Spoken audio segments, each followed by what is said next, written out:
नमस्कार, मैं हूं पल्लवी। आप देख रहे हैं प्रेरणा संवाद। आप सभी को गणतंत्र दिवस की बहुत बहुत शुभकामनाएं। एक नजर आज के प्रमुख समाचारों पर। 73वें गणतंत्र दिवस के अवसर पर राष्ट्रीय स्वयंसेवक संघ के सरसंघचालक डॉक्टर मोहन भागवत जी ने त्रिपुरा के अगरतला में किया ध्वजारोहण।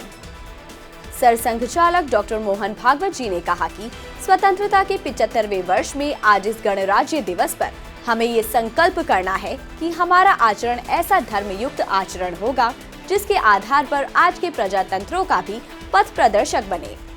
उन्होंने कहा कि संपूर्ण भारत को वैसा गणराज्य बनाने का अपना स्वप्न अपने इस आचरण से ही साकार होने वाला है।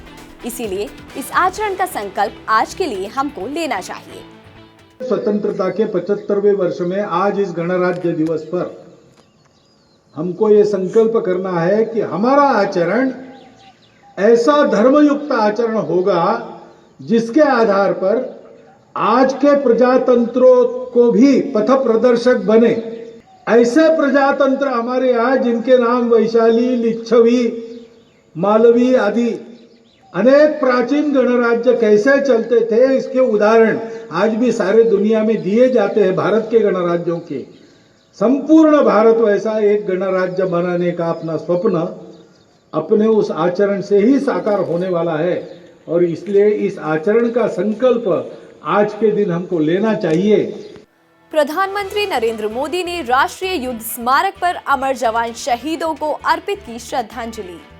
प्रधानमंत्री नरेंद्र मोदी ने 73वें गणतंत्र दिवस परेड की आधिकारिक शुरुआत राष्ट्रीय युद्ध स्मारक पर पहुंचकर की। इस दौरान प्रधानमंत्री ने शहीद जवानों को श्रद्धांजलि दी।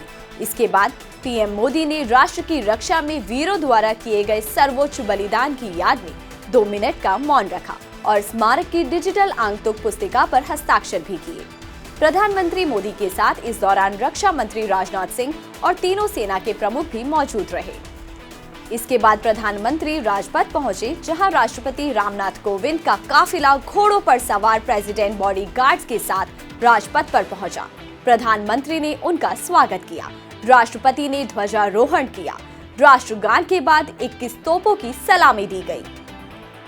जम्मू कश्मीर के एएसआई बाबूराम को मरणोपरांत अशोक चक्र सम्मान।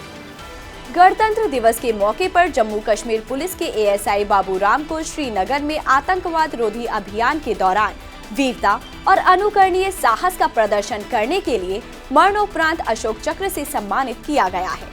उन्होंने अगस्त 2020 में 3 आतंकवादियों को मार गिराया था। उनकी पत्नी रीना रानी और बेटे माणिक ने राष्ट्रपति रामनाथ कोविंद से पुरस्कार प्राप्त किया। 73वें गणतंत्र दिवस परेड में उत्तराखंड और उत्तर प्रदेश की झांकियों ने मन मोहा। गणतंत्र दिवस पर परेड में उत्तराखंड और उत्तर प्रदेश की झांकियों ने एक बार फिर सभी का मन मोहा। परेड में उत्तराखंड की झांकी में हेमकुंड साहिब गुरुद्वारा, डोबरा चंटी ब्रिज और बद्रीनाथ मंदिर को दर्शाया गया है, तो वहीं उत्तर प्रदेश की झांकी में काशी विश्वनाथ धाम को दिखाया गया है। इस झांकी के जरिए प्राचीन शहर वाराणसी के गौरवशाली इतिहास और संस्कृति को पेश किया गया।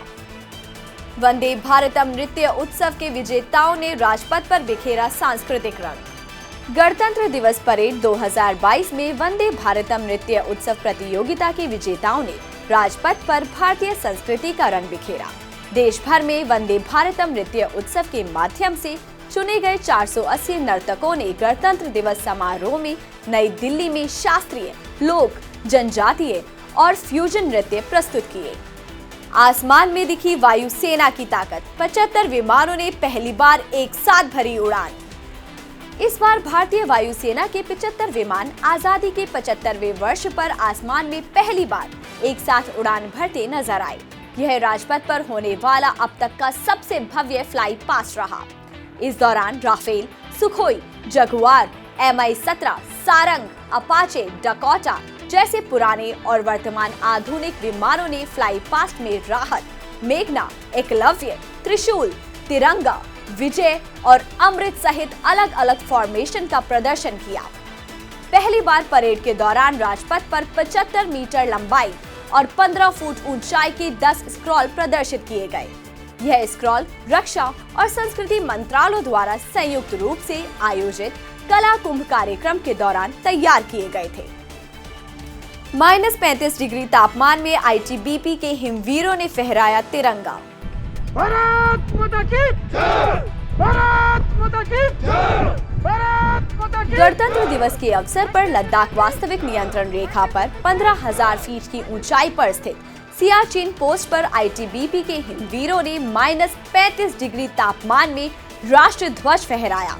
बर्फ के बीच राष्ट्रीय ध्वज पकड़े हुए एक जवान व उसके पीछे लाइन बनाकर खड़े जवानों ने पहले तो तिरंगे को सलामी दी और उसके बाद भारत माता की जय, आईटीबीपी की जय के नारे लगाए।